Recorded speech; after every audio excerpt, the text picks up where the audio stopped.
Hello students, welcome to I exam B. So my name is Kailash Tiwari and दोस्तों बहुत स्वागत है आप सभी का। नाबार्ड की प्रिपरेशन आपकी अच्छी चल रही होगी। आपके पास सिर्फ 3 दिन बचे हुए हैं और आज की इस वीडियो में हम डिस्कस करने वाले हैं कि क्या इस बार कंपटीशन लेवल होने वाला है नाबार्ड ग्रेड ए के एग्जामिनेशन में, और स्पेसिफिकली हम डिस्कस करेंगे थोड़ा सा जनरल कैटेगरी में। ये इन्फॉर्मेशन मिली है एक आरटीआई के थ्रू, और वो आरटीआई किसी स्टूडेंट ने लगाया था जो कि मुझे टेलीग्राम ग्रुप से मिला, और ये जानकारी मैं आपके साथ शेयर कर रहा हूँ सो दैट कि आपको एक पता चले कि ओवरऑल कंपटीशन कैसा होने वाला है। और भी बाकी मैं सारी चीजें बताऊंगा कि सिलेक्शन किस पे डिपेंड करता है। सिलेक्शन कभी भी कंपटीशन पे नहीं डिपेंड करता, सिलेक्शन हमेशा प्रिपरेशन पे डिपेंड करता है। सो दोस्तों, मैंने आपको 3 चैलेंज भी दिए हैं 3 दिन के लिए, या फिर हम कह सकते हैं कि 3 मेजर स्टेप, जिसमें है कि आपको प्रैक्टिस करना है क्यूआरई, वो भी आप चैप्टर टेस्ट के थ्रू कर सकते हैं। दूसरा, आपको रिवीजन करना है जो आपने अपने खुद से नोट्स बनाए हैं। और तीसरा चीज करना है एटलीस्ट 3 कंप्लीट मॉक टेस्ट। अब लास्ट के 3 डेज में अगर आप ये करके जाते हैं तो ये सफिशिएंट होगा। कुछ भी नया चीज पढ़ने से बचिए। मैराथन वैराथन से कुछ बहुत ज्यादा नहीं चेंज होगा जब तक आप रिवाइज नहीं करेंगे, या फिर आप मॉक टेस्ट दे सकते हैं। उतने टाइम में आपके बहुत सारे मॉक टेस्ट हो जाएंगे। मैराथन हालांकि हम कर रहे हैं, आप उसको ज्वाइन कर सकते हैं, बट टाइम की अपनी वैल्यू है, वो आपको समझना है। नंबर ऑफ एप्लीकेंट्स की अगर हम बात करेंगे तो यहाँ पे जनरल में इस बार आप देखेंगे तो ये जनरल में जनरलिस्ट स्ट्रीम में जनरल में 21,370 स्टूडेंट्स ने अप्लाई किया है। ईडब्ल्यूएस में, ओबीसी में, एसटी में और एससी में अगेन 21,651।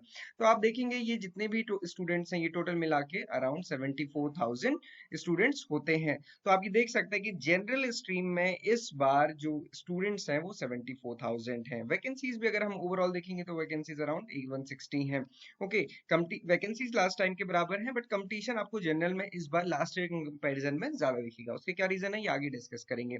आईटी में भी आप देखेंगे तो नियर अबाउट 10,000 स्टूडेंट्स ने अप्लाई किया है। फाइनेंस में थोड़ा सा कम किया, नियर अबाउट 2,000 स्टूडेंट या फिर 1,500 स्टूडेंट्स हैं। इसके अलावा आप देखेंगे जैसे फॉरेस्ट्री में काफी कम स्टूडेंट्स हैं, फूड प्रोसेसिंग में कम स्टूडेंट्स हैं। हालांकि वैकेंसीज भी रिलेटिवली यहाँ पे कम ही रहती हैं, बट फिर भी आप देखेंगे तो ये कंपटीशन कम है। तो ये रही बात इस बार की टोटल एप्लीकेशंस की। अब मैं एक चीज और बताता हूँ। हर साल एप्लीकेशंस जितनी आती हैं उसके बाद एक्चुअल कितने बच्चे देने एग्जाम जाते हैं उसमें भी बहुत एक मेजर डिफरेंस आता है। वो डिफरेंस आप यहाँ पे देख सकते हैं। इस बार की जो जनरल कैटेगरी, यहाँ पे सिर्फ जनरल स्ट्रीम की बात हम करेंगे। जनरल स्ट्रीम की हम बात कर रहे हैं। जनरल स्ट्रीम में टोटल एप्लीकेशन आई है 74,042। लास्ट ईयर वो एप्लीकेशन थी 60,000। तो आप देख सकते हो कि 14,000 का यहाँ पे इंक्रीज है।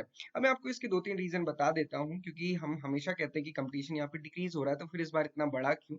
इस बार एक रीजन ये है कि जितनी भी एग्रीकल्चर स्पेसिफिक पोस्ट आती थी, जैसे कि लैंड डेवलपमेंट था, या फिर एग्रीकल्चर की स्ट्रीम थी, या फिर हॉर्टिकल्चर था, या फिर एनिमल हस्बेंड्री था, वो इस बार कोई भी स्ट्रीम नहीं आई है। तो ये सारी एप्लीकेशन इस बार जनरल में ही बच्चों ने फॉर्म फिल किया है, तो इस वजह से ये इंक्रीज है। और डेफिनेटली हम कह सकते हैं कि थोड़ी सी जो अभी जागरूकता है वो ज्यादा है स्टूडेंट्स में, तो वो भी एक रीजन हो सकता है कि एप्लीकेशंस इस बार इंक्रीज हुई है। बट जो मेजर रीजन है वो यही है कि इस बार बहुत सारी कैटेगरीज में जो वैकेंसीज आती थी वो नहीं आई है, तो मैक्सिमम बच्चों ने जनरल में फिल किया है। बट देखने की बात ये है, आप ये देख सकते हैं कि हर साल जितनी एप्लीकेशंस आती हैं उसके लगभग 60% बच्चे ही फॉर्म एग्जाम में देने जाते हैं प्रीलिम्स में। तो जरूरी नहीं है कि जितने फॉर्म फिल हुए उतने बच्चे अपीयर भी होंगे।